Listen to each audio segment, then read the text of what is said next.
అందరికీ నమస్కారం అండి.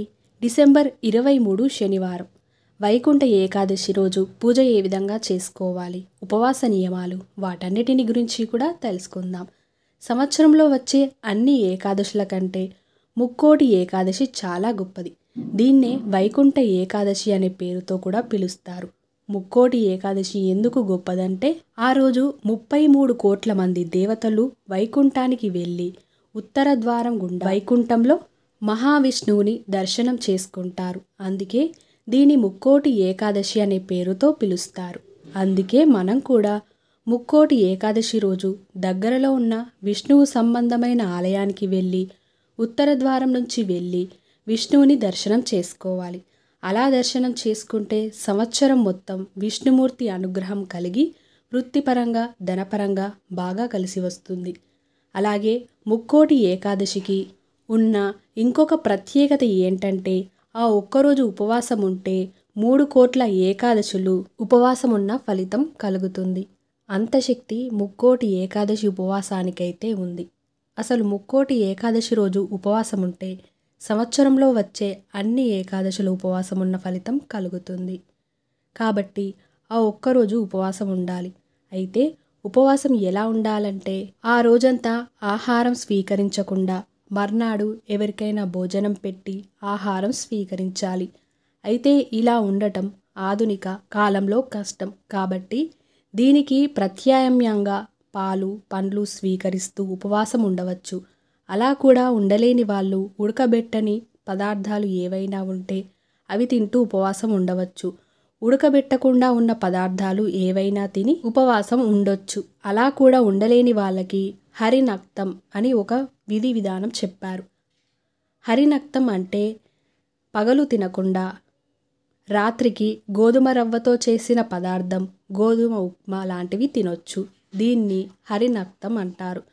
అయితే ఉపవాస నియమం అనేది చిన్నపిల్లలకి, వృద్ధులకి, అనారోగ్య సమస్యలు ఉన్న వాళ్ళకి, గర్భిణీ స్త్రీలకు వర్తించదు. వాళ్ళు మాత్రం ఉపవాసం ఉండాల్సిన అవసరం లేదు. ఉపవాసం బదులు ఓం నమో నారాయణాయ అనే మంత్రాన్ని చదువుకుంటే చాలు ఉపవాసమున్న ఫలితం కలుగుతుంది. అలాగే ముక్కోటి ఏకాదశి రోజు విష్ణుమూర్తి పరిపూర్ణమైన అనుగ్రహం కలగాలంటే మీరు పూజ ఎలా చేసుకోవాలంటే మీ ఇంట్లో లక్ష్మీనారాయణ ఫోటో ఉంటే ఆ ఫోటో పూజ గదిలో పెట్టుకోండి. లేదా శ్రీరామచంద్రమూర్తి, శ్రీకృష్ణ పరమాత్మ, వెంకటేశ్వర స్వామిది, లక్ష్మీ నరసింహ స్వామిది వీటిలో ఏదో ఒక ఫోటో పెట్టుకొని గంధం బొట్లు కుంకుమ బొట్లు పెట్టి అక్కడ ఒక వెండి ప్రమిద ఉంచి నువ్వుల నూనె లేదా ఆవు నెయ్యి పోసి 3 వత్తులు విడిగా వేసి దీపం పెట్టండి. తర్వాత తులసీమాలని ఫోటోకి అలంకరించండి. లేదా తులసీ దళాలతో పూజ చేస్తూ ఆ ఫోటోకి ఓం నమో నారాయణాయ అనే మంత్రాన్ని 21 సార్లు చదవండి. ఓం నమో భగవతే వాసుదేవాయ ఈ మంత్రం కూడా 21 సార్లు చదవండి. తర్వాత పచ్చకర్పూరంతో హారతి ఇవ్వండి. ముద్ద కర్పూరం కాకుండా పచ్చకర్పూరంతో హారతి ఇవ్వాలి. విష్ణుమూర్తికి తీపి పదార్థాల్లో పచ్చకర్పూరం కలిపి నైవేద్యం పెట్టండి. క్షీరన్నం, ఆవు పాలతో చేసిన నైవేద్యం పెట్టొచ్చు. చక్కెర పొంగలైన నైవేద్యం పెట్టవచ్చు. అలాగే విష్ణుమూర్తిని పూజించే సమయంలో మీ ఇంటి ఆవరణలో ఏమైనా మొక్కలు ఉంటే ఆ మొక్కలకి పుష్పాలు ఉంటే ఆ పుష్పాలు పెట్టి నమస్కారం చేసుకోండి. వాటిని శాల పుష్పాలు అంటారు. అవి విష్ణుమూర్తికి చాలా ఇష్టం. అలాగే విష్ణుమూర్తి ఆలయానికి వెళ్ళినప్పుడు విష్ణుమూర్తి ఆలయం అంటే రాముడు, కృష్ణుడు, వెంకటేశ్వర స్వామి, నరసింహస్వామి వీళ్ళందరూ విష్ణు స్వరూపాలే. ఆ ఆలయానికి వెళ్ళినప్పుడు ధ్వజస్తంభం దగ్గర దీపం పెట్టండి. ఇంటి యజమాని గాని ఇంటి యజమానురాలు గాని విష్ణు సంబంధమైన ఆలయంలో ధ్వజస్తంభాన్ని గరుడ ధ్వజం అంటారు. ఈ గరుడ ధ్వజం దగ్గర ప్రమిదలో నువ్వుల నూనె పోసి 8 వత్తులేసి దీపం పెడితే ఆ దీపం అనేది ఇంటి మొత్తానికి రక్షలాగా పనిచేస్తుంది. సంవత్సరం మొత్తం విష్ణుమూర్తి అనుగ్రహం, లక్ష్మీ కటాక్షం కలుగుతుంది. అలాగే దేవాలయంలో ప్రదక్షిణలు చేస్తూ ఉంటాం.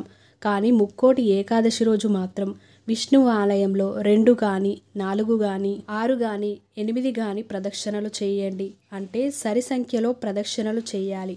అప్పుడు విష్ణుమూర్తి అనుగ్రహం వలన సకల శుభాలు కలుగుతాయి. దేవాలయానికి వెళ్ళలేని వాళ్ళు మాత్రం ఇంట్లోనే చక్కగా గడపకు పసుపు రాసి కుంకుమ బొట్లు పెట్టి గడపను పుష్పాలతో అలంకరించి ఇంటి గుమ్మానికి మంగళ తోరణాలు కట్టి ఇంట్లోనే ఇలా పూజ చేసుకోండి. కానీ ఉత్తర ద్వారం గుండా వెళ్ళి విష్ణుమూర్తిని దర్శిస్తే మాత్రం జన్మజన్మల పాపాలు తొలగిపోతాయి. విష్ణుమూర్తి అనుగ్రహం వల్ల సంవత్సరం మొత్తం సకల శుభాలను సిద్ధింప చేసుకోవచ్చు.